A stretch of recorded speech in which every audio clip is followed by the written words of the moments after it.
I think young people are aware of what they post on social media because they're the ones pressing upload and tweet. Oh, and you got to look at it more deeply than that. And social media is putting children at significant emotional risk, according to a new report out today. The Children's Commissioner says youngsters are unable to deal with the pressures of being online. Adolescents having to confront the daily realities of new age pressures. With the rise of social media, we literally have a weapon of mass destruction to our self-esteem 24/7. Smartphones making an entire generation unhappy. Smartphones are destroying the young generation. Criticism towards me on social media. 50% of teens report that they feel addicted to their cell phones. If I don't know where my phone is for like 10 minutes, I start to freak out. For me, getting that little buzz is kind of like an adrenaline rush. They're on social media too much. A study finds half of all teenagers seen in hospital ERs reported they were victims of violence or cyberbullying. He was outed as being gay on the internet and he killed himself. We discovered she was getting messages all through the night and it was just cruel, evil words. Experts say though these attacks happen online, they can affect victims in a very real way. Communicating through machines is making teens lonelier, more depressed, and even more suicidal. But you can't run from cyber abuse because it's always there. A friend has said, I won't be your friend if you don't follow me back. We're measuring our self-worth by how many people like what we're posting. They're there physically, but mentally, they're somewhere else, somewhere in their digital world. Well, you're left out if you're not on it. No, we're talking about kids that are 10 to 15 years old. So young, they're little kids. Very young. Parents must stay vigilant. There's never been an era in the human journey when a system has allowed young people to be told how great their life isn't. We are on the brink of the worst mental health crisis in decades. Social media is very important to me because I have Twitter, Instagram, Facebook, Snapchat, everything, and I don't think that I could ever live without it, to be honest. It lets me know what people like my friends are doing, what people are doing. It's something that I rely on by checking for updates from friends or things that are going on in people's lives. I'm quite dependent on it to find out what's going on. Like, that's the way I connect with my friends, so I'd need it to find out, like, if we're all going out type of thing. I feel like I always need to have my phone in my hand and, like, keep scrolling through everything, even though I'm not even looking at anything. It's just a habit by now. It's kind of sad, like, I wish I could just get rid of it, but I think, like, everyone feels the same. It's like the fear of missing out. I only use social media in my spare time when I have nothing else to do, so I don't think I use it too much. But I'm not obsessed with it. I use social media about 4 hours of the day, maybe. I mean, I'm constantly on my phone probably, so... Within 18 hours, within that day, I use social media probably around 16 hours worth of that day. I use social media probably 4 or 5 hours a day, I'd say. Maybe less. I wouldn't like to say, because it's shocking. I think I could limit myself, and I think I definitely should. I think I definitely use too much of it, and I think with a lot of willpower I could use less, and I want to use less.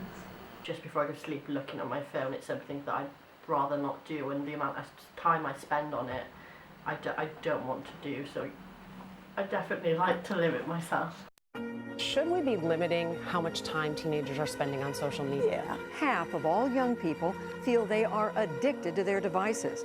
The more time you're online or engaged with the phone, the more risks can come through that. And as a doctor, I was thinking, what is the impact of all this screen time? Using them 2 hours a day or more, then it steadily goes up from there. The chances that they'll have one of these risk factors for suicide. The amount of screen time matters. Brain scans of these people actually show a similar impairment of regions that those with drug dependence have. That means it has control over you.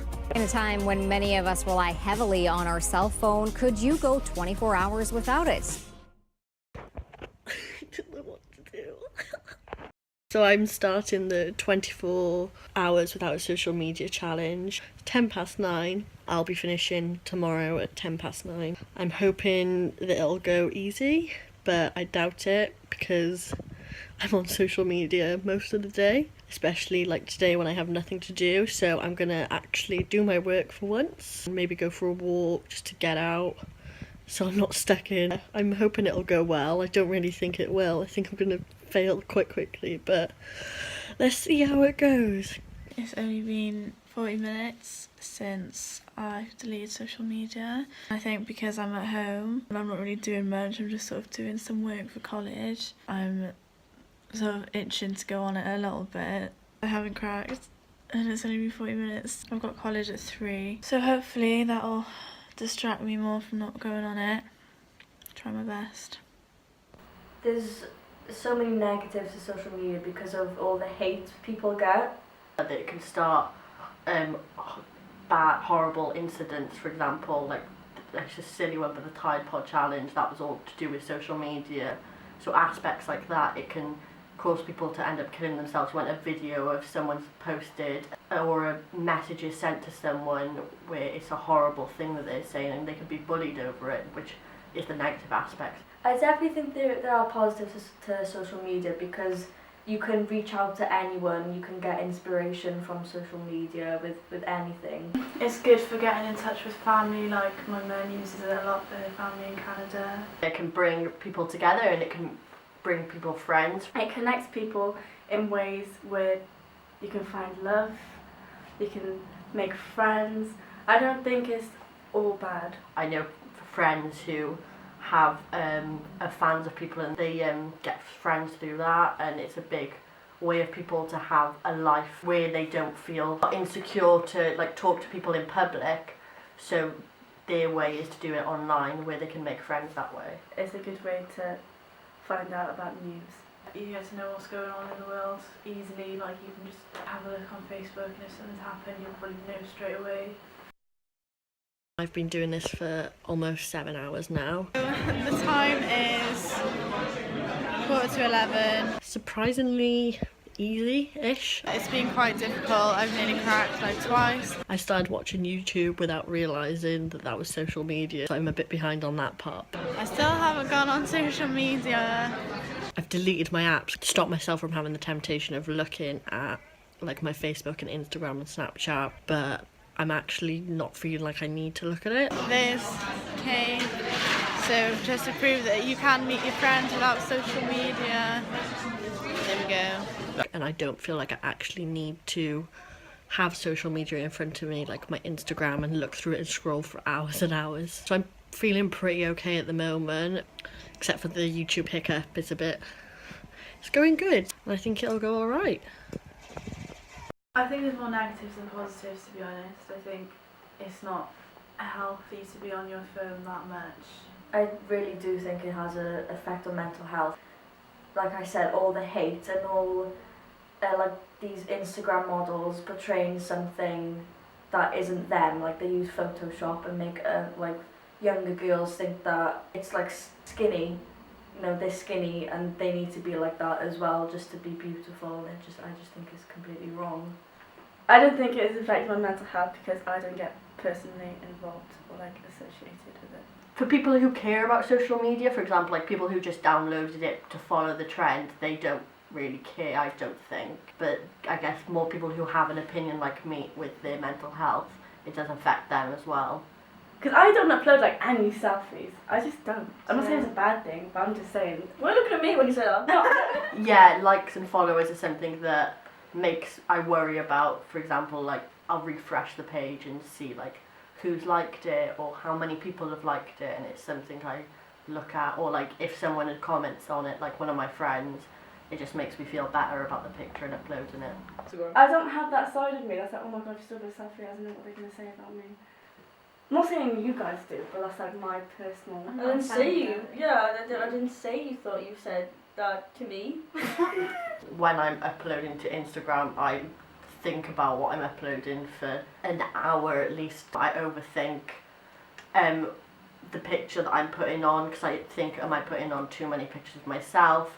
And then I feel anxious whether people will judge me because of how many pictures I put on or how many likes I'll get, and it all just affects me. I don't think it's good for anyone, the amount that our generation goes on social media.